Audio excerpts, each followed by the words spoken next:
Chairman. Chief Batista, as I mentioned in my opening statement, next month is the anniversary of the El Paso shooting. In that tragic incident, a domestic terrorist murdered 23 people. He posted a racist manifesto espousing white nationalist theories and claiming that there was a Hispanic invasion, even telling investigators later that he was targeting Mexicans. Can you discuss the impact that this type of rhetoric has on minority communities? Chairman McClintock, Ranking Member Nadler, yes, it has a devastating effect on migrant and minority communities in that it forces them to go underground and communicate and cooperate much less. It forces them into the shadows. It doesn't help the work of public safety if large segments of our community are cast away in that manner. How does it impact you as a Hispanic man yourself? You know, as a police chief of nearly 40 years, and certainly when I'm wearing the uniform or this, there is a level of respect that I see, I feel, but certainly when I take all of this off, I experience the same challenges that other ethnic minorities in this country experience.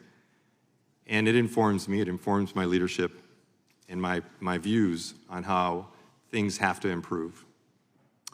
Thank you. The Major Cities Chiefs Association, a professional organization of police executives representing the largest cities in the United States and Canada, has previously stated that if law enforcement officers are viewed by members of the immigrant community as colluding with or working with immigration law enforcement officers, this would, quote, result in increased crime against immigrants in the broader community, create a class of silent victims, and eliminate the potential for assistance from immigrants in solving crimes or preventing future terroristic acts.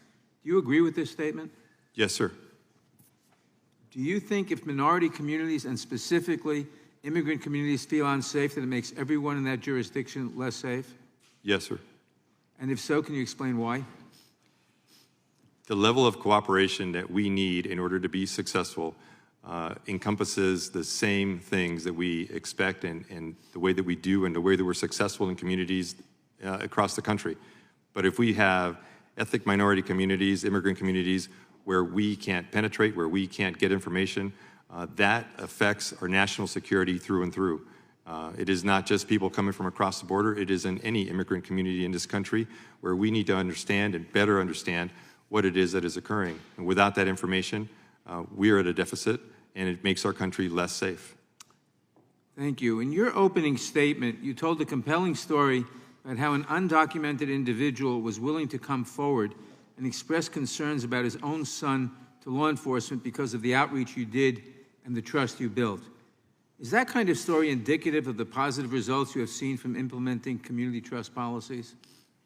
Chairman Nadler, Ranking Member Nadler, that is but one of the many examples and wins that I remember from my time in Arizona. I spent the bulk of my time as an officer in the Tucson Police Department, and there we worked very hard to work on the relationship with our immigrant communities. That story that I told stays with me simply because of the significance of how difficult it must have been for that man to come forward. But yes, at the end, those stories ring true for me. Thank you. I yield back.